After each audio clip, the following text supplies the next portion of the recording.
Good afternoon guys. हम bailment of please पढ़ रहे हैं। बेलमेंट का अपना 148 से स्टार्ट हुआ था, 171 तक चला है। प्लीज पढ़ रहे हैं। प्लीज के अंदर क्या होता है कि ये एक बेलमेंट का ही टाइप है। इसके अंदर एक तो होता है पानर, यानी कि प्लीज का मतलब हिंदी में बोलते हैं गिरवी रखना। ठीक है, गिरवी, यस। इसके अंदर क्या होता है, प्लीज के अंदर ये एक बेलमेंट का टाइप है जिसमें सिक्योरिटी के तौर पर अपनी कुछ थिंग्स या फिर कोई वैल्यूएबल थिंग्स गिरवी रखी जाती है, या फिर आप प्रॉपर्टी के डॉक्यूमेंट हो सकते हैं। जैसे जो गिरवी करता है, यानी कि जो अपने किसी चीज को, जैसे सपोज बी ने ए को लोन दे दिया, ए ने लोन लिया है बी से, बी ने बदले में उससे गोल्ड रख लिया एज ए सिक्योरिटी। ठीक है, तो ए हो गया पानर, बी हो गया पानी, और गोल्ड हो गया सिक्योरिटी है, गोल्ड एज ए सिक्योरिटी। ठीक है, अब इसका ए क्या कर सकता है, बी क्या कर सकता है, राइट टू रिडम्पशन, ये सारी चीज़ें फॉर फीचर यहाँ इतना डिटेल में नहीं पढ़ेंगे उसको, क्योंकि ये अपना टीपीए का पार्ट है। बट यहाँ पर ये आपके समझ में आ गया कि उसने, बी ने कुछ ए को दिया है, कोई भी, it may be things, it may be money, it may be movable property, और इट मे बी गुड्स। बदले में उसने कुछ उसके valuable things, it may be your ornaments or gold or any documents of the property as a security अपने पास रखा है। ठीक है, आप देखो, प्लीज पॉनी, पॉन क्या होता है, गिरवी, the bailment of the goods, किसका होगा, ये गुड्स का होगा, it's mandatory, as security for payment of डेब्ट, यानी आपको गुड्स ही देना है सिक्योरिटी ऑफ डेब्ट्स, कर्जे के लिए। ठीक है, 172 में डेफिनेशन दे रखी है, ये आप लिख लीजिए। मेंस का आंसर लिखोगे तो आसानी रहेगी। अब देखो, the person who make such a bailment is called pledger और पानर, जैसे कि ए है, and the bailee is known as pawnee, जिसके पास गिरवी रखता है वो हो गया पानी। क्लियर। एसेंशियल एलिमेंट्स क्या है, डिलीवरी ऑफ गुड्स, यानी कि गुड्स की डिलीवरी मैंडेटरी है। डिलीवरी ऑफ द गुड्स में बी एक्चुअल और कंस्ट्रक्टिव और सिंबॉलिक। कंस्ट्रक्टिव एक तो एक्चुअल आपने डायरेक्ट उसके हैंड में दे दी, एक कंस्ट्रक्टिव यानी कि वो कुछ एक्टिविटी कर रहा है, बी तो ए उसको प्रोहिबिट नहीं कर रहा, उसको रोक नहीं रहा कि वो उसकी प्रॉपर्टी में ऐसा क्या कर रहा है उसकी मनी के साथ में, वो कंस्ट्रक्टिव होगी। और सिंबॉलिक यानी सिंबल के तौर पर उसको बता देता है।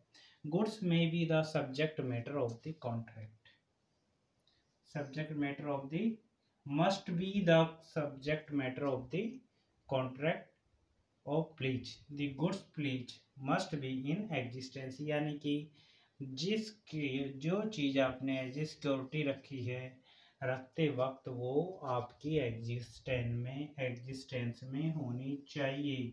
ऐसा नहीं है कि इन फ्यूचर में आपके पास होगी तो आप उसका एज ए सिक्योरिटी कंसीडर करोगे, वो नहीं होगा।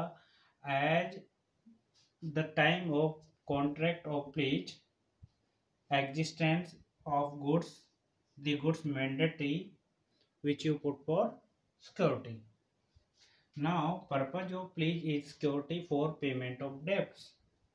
पर्पस सीधी सी बात है, सिक्योरिटी के क्यों ली है, बी ने लोन, ए ने लोन नहीं चुकाया, बी रिकवर कहाँ से करेगा, ऑब्वियसली सिक्योरिटी से करेगा। प्लीज इस स्पीसी जो बेलमेंट यानी कि जो बेलमेंट है, बेलमेंट ये कंप्लीट हो गया और इसका एक छोटा सा हिस्सा प्लीज है, ठीक है। स्पीसीज इसकी, इसमें ऐसा कोई टेक्निकल पॉइंट नहीं है, लैंग्वेज आप लिख लीजिए। अब मैं आगे करवाता हूँ, ठीक है। अब बेरेक्ट से ही करवा देता हूँ। पानी जो राइट्स, जो पानी कौन है, बी। पानी के राइट क्या होंगे, जो पानी है, देखो 172 के अंदर डेफिनेशन 173 में पानी के राइट ओ पानी, ठीक है। कौन कौन से हैं, right of retain the goods. जो चीज़ें मैं बताऊंगा आपको ऑलरेडी पता है, कॉमन सेंस की बातें हैं कि जिसके पास आपने गिरवी रखा हो क्या क्या कर सकता है, ठीक है। Pawnee has the right to retain the goods pledge till the डेप्ट is repaid along with the interest, ठीक है। ब्याज के साथ में कर्जा नहीं चुका देगा तब तक वो उसको गिरवी रख सकता है। दूसरा, right to retention of pledge goods for subsequent debts. The Pani shall not, in the absence of a contract to that effect, retain the goods pledged for any debt or promise other than the debts or promise for which they are pledged, but such contract in the absence of anything to contrary shall be presumed in regard to subsequent advantage may be पानी, ठीक है। पानी अगर कोई subsequent advantage देता है तो उसको, तो उसके लिए भी वो गुड्स को गिरवी रख सकता है, उसका प्रिजम्पशन रहेगा, ये 174 बोलता है, ठीक है। अब पानी के right add to extraordinary expense incurred. अब देखो भाई, बी को गोल्ड दे दिया उसने, बी ने क्या किया, बैंक के पास गया, लॉकर परचेज किया, लॉकर का मंथली या सालाना जो भी चार्ज है वो दे दिया, तो ये चार्ज वो ए से लेगा, ये बोलता है आपका 175, ठीक है। अब देखो, पानीज right when पानर make default,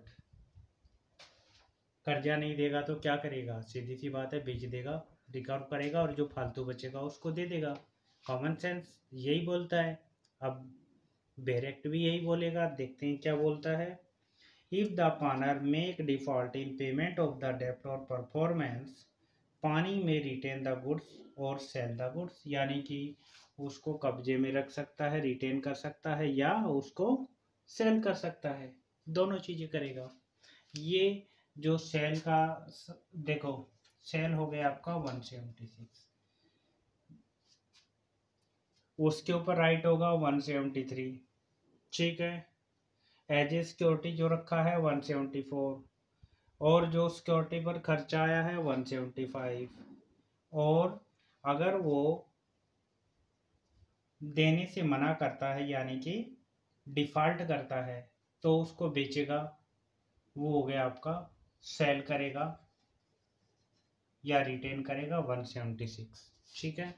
sequence में चल रहे हैं, डायरेक्ट की लैंग्वेज पढ़ देता हूँ। If the pawnee make default in payment of the डेप्ट or performance, pawnee make retain the goods or sell the goods. If the proceeds of such sale are less than the amount due in respect of the debt or promise, the pani is still liable for pay the balance। देखो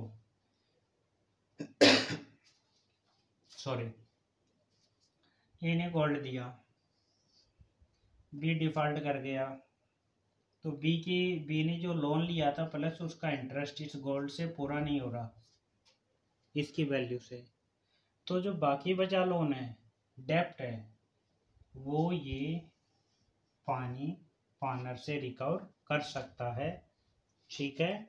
ये आपका 177 बोलता है, ठीक है। Sequence में दे रखे हैं सारे, 173 से 177 178 तक सारे राइट्स है, 170 ये इसी के रहेंगे, ठीक है। अब देखो, प्लीज वेयर ये 176 ही तो पढ़ रहे हैं अभी अपन। सेल कर दिया। ये दूसरा, if the proceed of the sale are greater than the, ठीक है।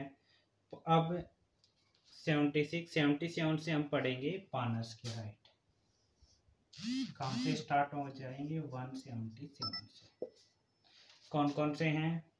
Right to redeem, right to redemption,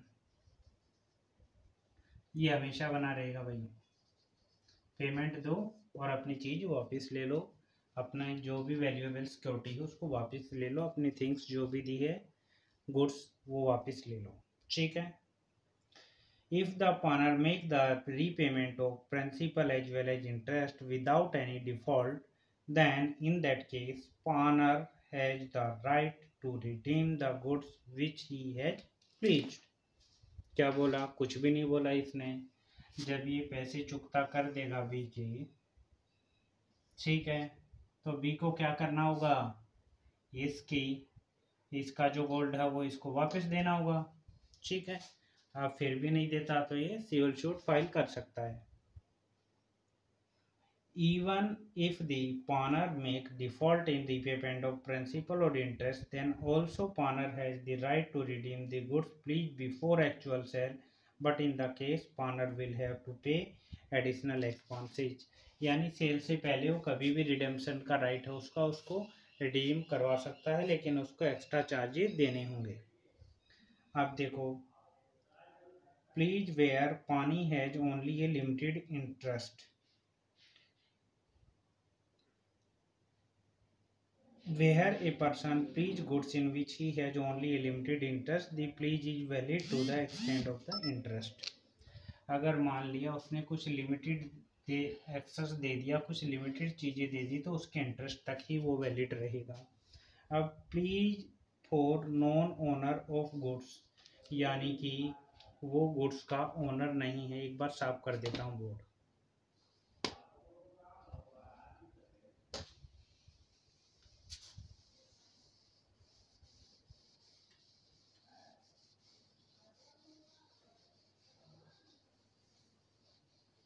बिल्कुल सिंपल सिंपल से सेक्शन है, पढ़ते ही आपके याद हो जाएंगे, लिखने में आसानी रहेगी। सीक्वेंस याद जरूर करनी, सेक्शन नंबर तो एटलीस्ट हमारे याद होनी चाहिए, इसमें कोई मिस्टेक नहीं। Please bye non owner of goods,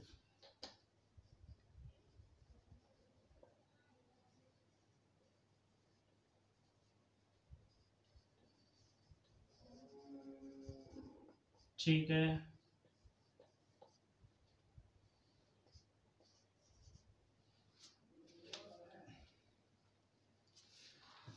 non owner of goods रहेगा आपका 177 तक हो गया, तो 178। देखो, प्लीज बाय मर्केंटाइल एजेंट, जब मर्केंटाइल एजेंट दे देता है 178 के तहत, यानी कि मर्केंटाइल एजेंट क्या रहेगा? Where a mercantile agent is in possession of goods or the document of title to goods with the consent of the owner, then any pledge made by him when acting in the ordinary course of business, देखो owner है, owner ने agent रख रखा है और agents को right they रखे हैं बिजनेस के अंदर कांटेक्ट करने के। अगर वो लोन लेने के लिए for reasonable ground for the benefit of purchase, यानी कि he is authorised, then he can pledge, ठीक है। और इसके लिए डायरेक्ट ओनर लायबल होगा, लेकिन अगर वो ओनर के बिना इसको राइट्स नहीं है फिर भी करता है तो ये खुद लायबल होगा, ठीक है। Please in this case can be affected through please of document like a bill of lading और ए railway receipt TCT pleased by person in possession under voidable contract section 178A। अब इसका 178A क्या बोलता है भाई? ये बोलता है when the pawnbroker has obtained possession of the goods pleased by him under a contract voidable, जो voidable है under section 19 and 19A, but the contract has not been rescinded यानी कैंसिल नहीं किया है at the time of pledge, the pawnee acquires a good title of the goods provided he acts in good faith and without notice of the pawnor's defect of title. देखो इसने ये बोला है कि ए ने, ये एजेंट है, इसको बी को गुड्स दे दी, गिरवी रखती उसने फ्रीज कर दिया, बी ने गुड्स दी, ए ने सिक्योरिटी दे दी। अब देखो ये कॉन्ट्रैक्ट वॉइडेबल है, मान लिया। वॉइडेबल का मतलब ये है कि कोई भी हो सकता है, ये मिस रिप्रेजेंटेशन से कर सकता है,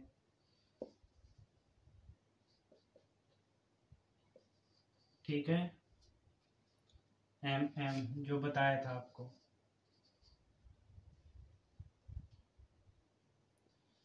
फ्रॉड, अनड्यू इन्फ्लुएंस, कॉन्टैक्ट, ये आपका हो गया मिस रिप्रेजेंटेशन और मिस्टेक, ठीक है। तो इसके थ्रू अगर वो करता है, वॉइडेबल कॉन्ट्रैक्ट है, लेकिन उसके बावजूद भी इसके ऊपर बी का टाइटल बना रहेगा, ठीक है, जब तक उसने बी को कोई नोटिस नहीं दिया, ठीक है। Pledge by co-owner in possession where the goods are owned by many person, then any of the co-owner can pledge the goods with the consent of other. देखो ये है, बी के पास क्या है, कोई गाड़ी है, ये गाड़ी है, सी डी ई इसके ओनर हैं, तो अगर ए को इसको गिरवी रखना है, प्लीज पे देना है, तो डी और सी की कॉन्सेंट से इसको दे सकता है जी को, ठीक है।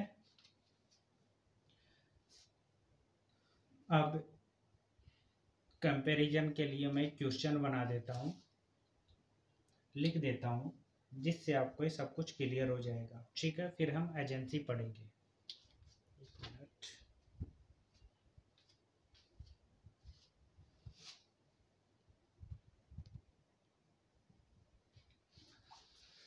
देखो गाइज, जो बेसिक कंपैरिजन है बेलमेंट और प्लीज का, वो मैंने शेयर करने की कोशिश की है, बोर्ड छोटा है इसलिए एक्सप्लेन कर देता हूँ। पहला है meaning, goods are temporary handed over from one person to another for specific purpose. Bailment में क्या होता है कि कुछ विशेष कार्य के लिए आप उसको हैंड ओवर करते हो, लेकिन प्लीज के अंदर क्या होता है, when the goods are delivered to act as security against the डेप्ट। ये as a security against the डेप्ट यानी कि आपके कर्जे के सिक्योरिटी के तौर पर होता है। ये सेक्शन 140 बेलमेंट सेक्शन 148 में है और आपका प्लीज 172 में डिफाइंड किया गया है। पार्टीज क्या होंगी, the person who delivers the good known as bailment, 148 में डेफिनेशन है, as bailor, while the person whom goods are delivered known as bailee, जिसको आप गुड्स डिलीवर करोगे वो आपका बेली होगा।